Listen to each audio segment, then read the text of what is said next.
Good morning, it's Vanna, and today I'm showing you how to do some candy nuts my way. So here's a method how to do it. So I have some monk fruit sugar just going right here, and monk fruit's just kind of one of those sugar alternatives. And then you need to put in some type of liquid. So I'm actually using my coffee because I kind of want that coffee nutty toffee thing going on. So once you hit it with the coffee, it's going to start bubbling up into a rolling boil, which is what you want, okay? So I'm just kicking up the heat now. It's on medium high, and you want that to be a boil. What you're looking for is about a 1-to-1 ratio of some type of sweetener to some type of liquid, okay? Most people just use white sugar and water to make a caramel, but you can use coconut sugar, you can use any type of liquid. It doesn't have to be water and white sugar, people. That's the devil. Just kidding. Okay, so now you got that going, and it's just kind of rapidly boiling, and while it's rapidly boiling, now you want to add in some type of cream. So I'm using a milked almond. It's basically just almond milk, like a healthier version of almond milk. Always look at the ingredients of almond milk. You don't want something funky in there. And you can also use coffee creamer. That adds a little bit of sweetness and some extra flavor.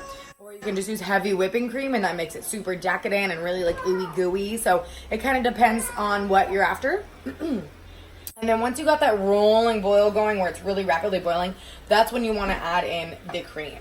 Okay, and then over here I have my walnuts. You can use any type of nuts. I like to use walnuts because they're good for the brain.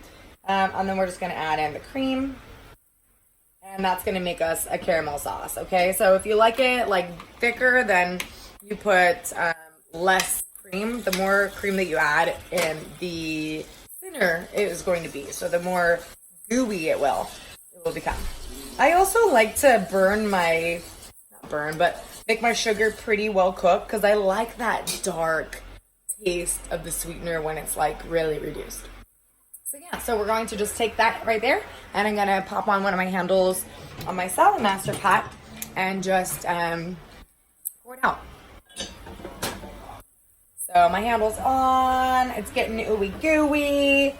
I'm gonna take all that ooey gooey goodness, and I'm just going to pour it over my lovely nuts right here. And then we're going to pop it inside the refrigerator, the freezer.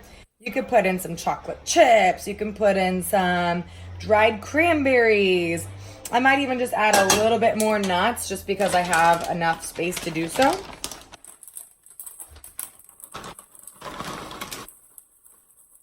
Now, I always recommend soaking your nuts because it takes out some bitterness, but when you're doing this type of thing, they really need to be dry. You don't want the water creating a barrier for the sugar to coat onto the nuts. So if you are going to soak your nuts to remove the bitterness, then dehydrate them. There is nothing more delicious than a nut that's been first soaked and then dehydrated. Super good. So anyway, yeah, that's what we got going on here.